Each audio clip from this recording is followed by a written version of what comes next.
Hello and welcome to Big Dash Knows. Big Dash knows what? New York Giants football. Let's go. Last night, I went to sleep with a smile on my face. This morning, I woke up stress-free. Why am I stress-free?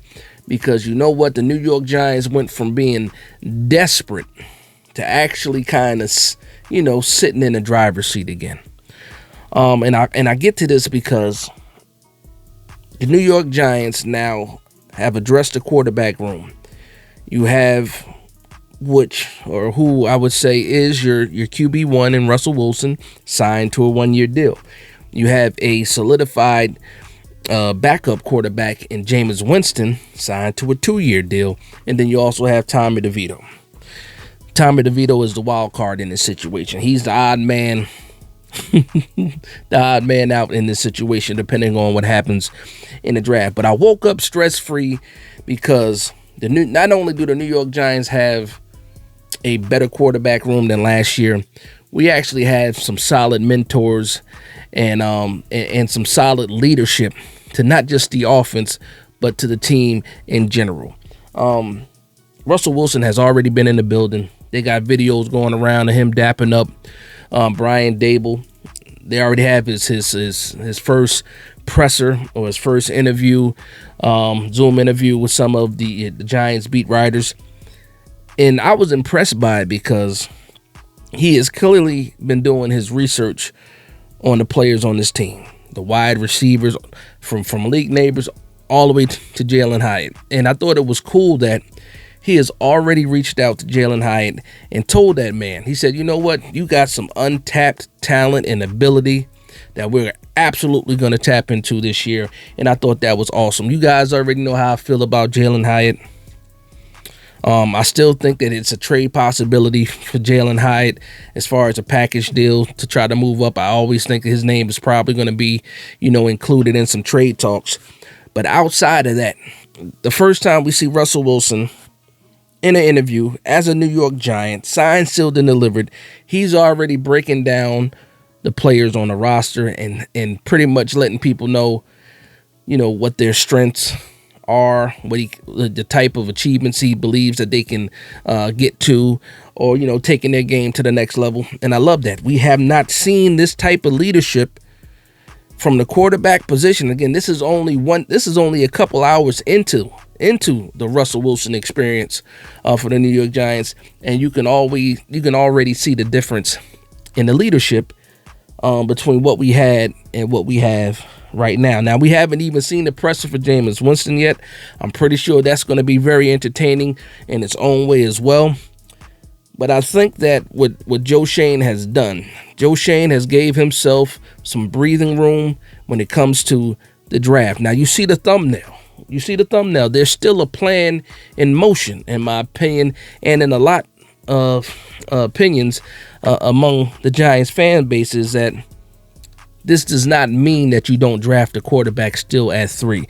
And I've seen over the past 24 hours, because again, this news dropped about 24 hours ago, I've seen people all the way right versus all the way left when it comes to this situation. I have people, and I've seen videos, watch other content creators saying, I told you, there's no reason to draft a quarterback. We're not going to draft Shedeur Sanders or Cam Ward because we have Russell Wilson. And I have to tell those people, please pump your brakes. Please think about the situation as a whole. When you break it down to just the contracts alone, the New York Giants only have one quarterback on a roster with a contract in 2026. Just one. Tommy DeVito has a 1-year deal. Russell Wilson has a 1-year deal. The only person that's currently contracted past the 2025 season is Jameis Winston. So why would the plans change for a quarterback? Again, this is not just one of these 1-year hurrahs. I don't believe a lot of people think that Russell Wilson carries you all the way to the promised land. He's a bridge. He's a stopgap. You still need to get your quarterback of the future. What it does do is, again, it relieves the pressure of having to give up draft capital in a trade-up. If you happen to miss out on a quarterback, on Shedeur Sanders, You don't feel as bad because you do have competent quarterback play in the room already. And maybe you take your chances on a Jackson Dart or a Jalen Milroe later, or a Kyle McCord or a Quinn Ewers later, or a Tyler Shuck, whatever, however you want to say his name. It gives you the freedom to be able to move around or make, decisions without being pressured into doing something that you might not want to do, or some things that might possibly set you back as far as giving up draft capital. Because one thing the New York Giants can't do is give up chances on good players. Good players. What they say, the more swings, the more times at bat that you have, the better. And I think that Joe Schoen has played this very well this offseason so far on paper. Emphasis on paper. But I can't sit here and deny that the man is doing a good job, because he absolutely is doing a good job from the defensive line with the depth pieces that he's signed, to the edge guys as well. Address some of the run support issues that we're having. Address some of the defensive line rotational issues that we're having. Pass rush is still something that we need to see what happens in the draft. We picked up the guy from the Cardinals, Victor, is it Demajike? I'm sorry if I butchered your last name. People know what I'm talking about, man. Chauncey Golston, what is his true position going to be? I believe he's going to be a 3 technique. Is he going to be is he going to play in that role, or is he going to play more of an outside linebacker? We'll see what happens with that, but I do believe he's going to be a 3 technique. And then when you look at the secondary, adding Holland, adding Poston Adebo, pushing Tay Banks back to the CB2 position, hoping that he can develop more. Hopefully he can have a bounce-back season. And then what does that mean for the draft? Now, again, when we're looking at the top end of the draft with the number 3 pick, the only offensive person I see is the quarterback. Outside of that, you're looking at most likely Travis Hunter, who's a cornerback and a wide receiver, Abdul Carter, who is a edge rusher linebacker, and to me also Mason Graham.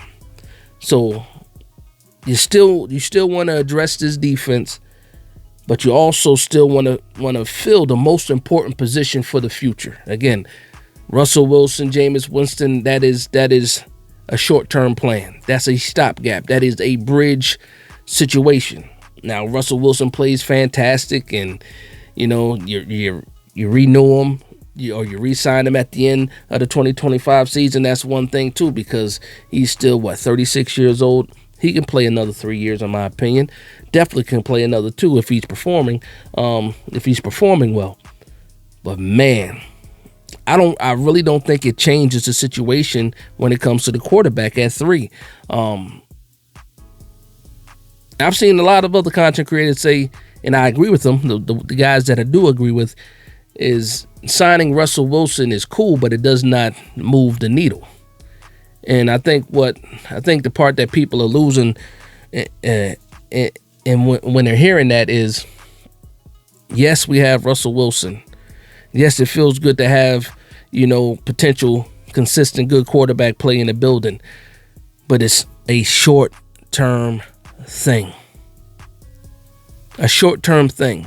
We don't know how good the Giants might be. Maybe they stay the same. Maybe we're picking in the top 5 again. But I assume, with everything that's on the line for Brian Daboll and Joe Schoen, that they're trying to put the best team together possible to compete in 2025, also while building, for beyond 2025. And the quarterback, in my opinion, is absolutely still on the table.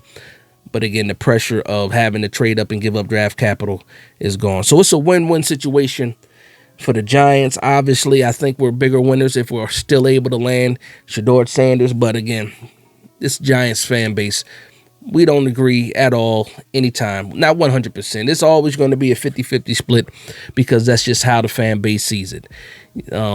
Not saying that one side is is right and one side is wrong.